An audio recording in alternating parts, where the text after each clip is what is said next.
এখানে রাঁধুনি হালিম মিক্স কুসুম গরম পানি করে রেখেছি। কুসুম গরম পানি দিয়ে আমি ডালটাকে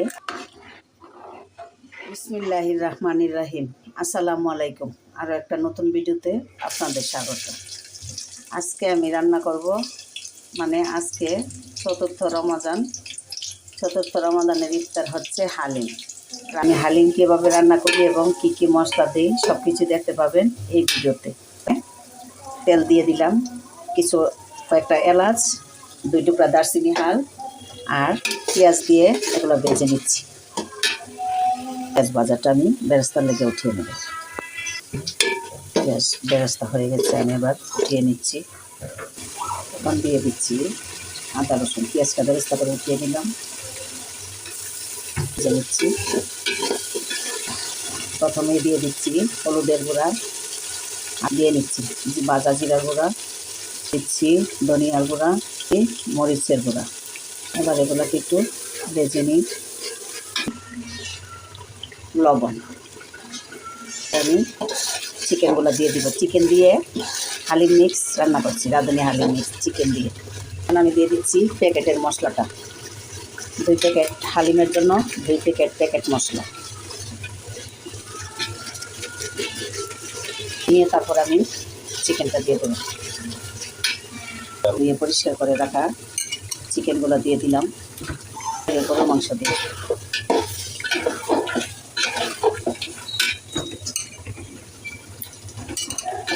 এবার মাংসটা কষিয়ে নেব।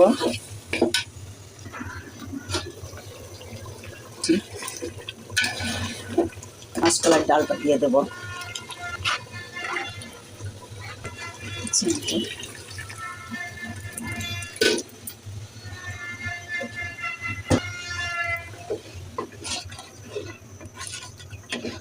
এই যে বলক এসে গেছে, এবার ডালটা সিদ্ধ হয়ে গেলেই নামিয়ে নেব।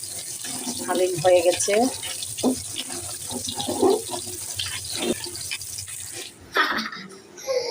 হালিমের জন্য শসা কুচি, লেবু, কাঁচামরিচ, আদা, দিকে হচ্ছে পেঁয়াজ বেরেস্তা,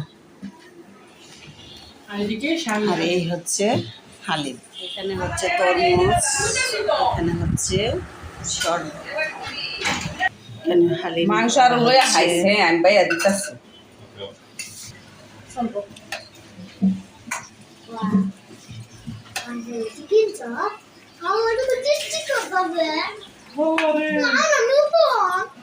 ডাইলের মতন পাত ডাইলি কিছু নাই। ইতারা সাইডটা তো আসো তো হইলে দিলা রে। আদা কুচি দে, শসা কুচি, শসা আরেকটা দাও, পেঁয়াজ বেরেস্তা।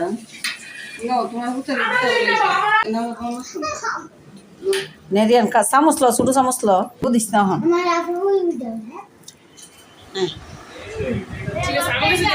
সব উঠাইছে। আচ্ছা রুটি ডাই নালো নাকি রুটি প্লেট ডাই নালো।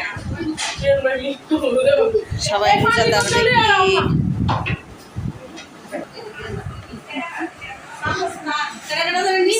আমি সব আনছি।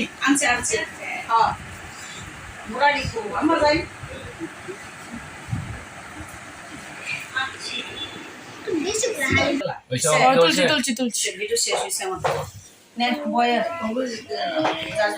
মা ঘুমাইটা কা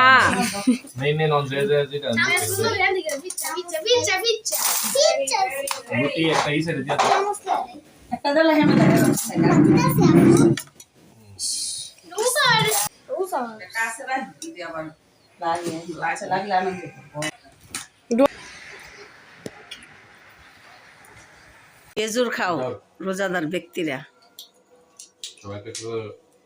সবাই খাও। এরপরে হালিম খাও।